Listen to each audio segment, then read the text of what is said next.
ना के बराबर सतयुग की शुरुआत में होती। फिर बाद में धीरे धीरे जो कलयुग के अंत में जो मर गई थी, मनुष्य मर गए थे, वो आत्मा सूक्ष्म में रहती है यहाँ, चाहे जानवर की हो चाहे पशु पंखी की आत्मा, सभी यहाँ कलयुग के अंत में अर्ध प्रलय में सूक्ष्म मर जाती, स्थूल से मर जाती, सूक्ष्म में रह जाती धरती पर।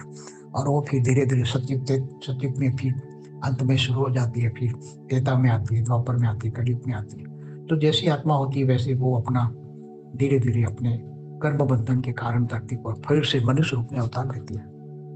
और ऐसे जब कोई आत्मा बहुत ज्ञानी बन जाती है कोई, तो फिर वो ऊपर के लोगों को, जिनको आत्मज्ञान ब्रह्म ज्ञान, ब्रह्मर्षि धरती पर आता है, ब्रह्मर्षि भी आते हैं, महर्षि भी आते हैं, महान आत्माएं आती है, राज ऋषि भी आते हैं।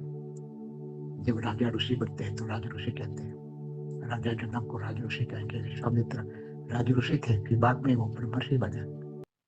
तो ऐसी आत्माएं जब ज्ञान देती हैं, तो कई आत्माएं ज्ञान देती हैं, फिर ऊपर के लोगों का ज्ञान आता है तो ऊपर के लोगों में चली जाती है।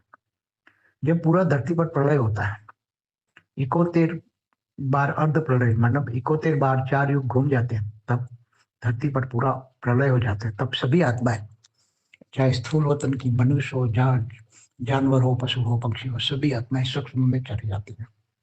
क्योंकि उसी टाइम मनवंतर कहते हैं उसको, 71 युगांतर को एक मनवंतर कहते हैं।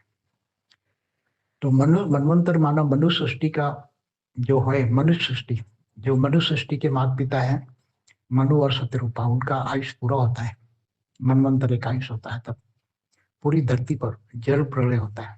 पूरा जल प्रलय में सारी मनुष्य सृष्टि खत्म हो जाती है, तो मनुष्यों के साथ पशु पंखी सब मर जाते हैं। तो सूक्ष्म में तो रहते ही हैं।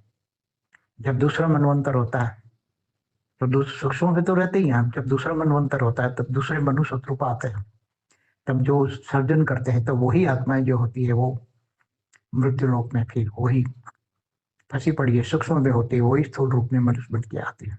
ऐसी तरह सतयुग त्रेता द्वापर कलयुग चलता रहता है, फिर मनवंतर में पूरा टोटली विनाश हो जाता है। मगर आत्माएं तो यहाँ सूक्ष्म में रहती है, चाहे नेगेटिव हो चाहे पॉजिटिव हो। पॉजिटिव आत्माएं सतयुग में आती है, और धीरे धीरे जब सतयुग त्रेता में धीरे धीरे इस कैटेगरी की जो आत्माएं होती है वो सतयुग त्रेता में आती रहती है। फिर द्वापर कलयुग में नेगेटिव आत्मा आती है, तब तक वो सूक्ष्म में रहती है। फिर जब कल प्रलय होता है, तो कल प्रलय में भगवान विष्णु सूर्य में प्रवेश करके 12 सूर्य की रोशनी करके पूरे भूलोक, भूगोलोक, स्वर्गलोक, तीनों लोक को काल अग्नि में जलाकर भस्म करते हैं। नीचे 7 पाताल लोक, अतल, वितल, सुतल, तलातल, महातल, रसातल, पाताल लोक, 7 पाताल लोक भी, जहाँ असुर रहते हैं, जहाँ असुर दानव रहते हैं,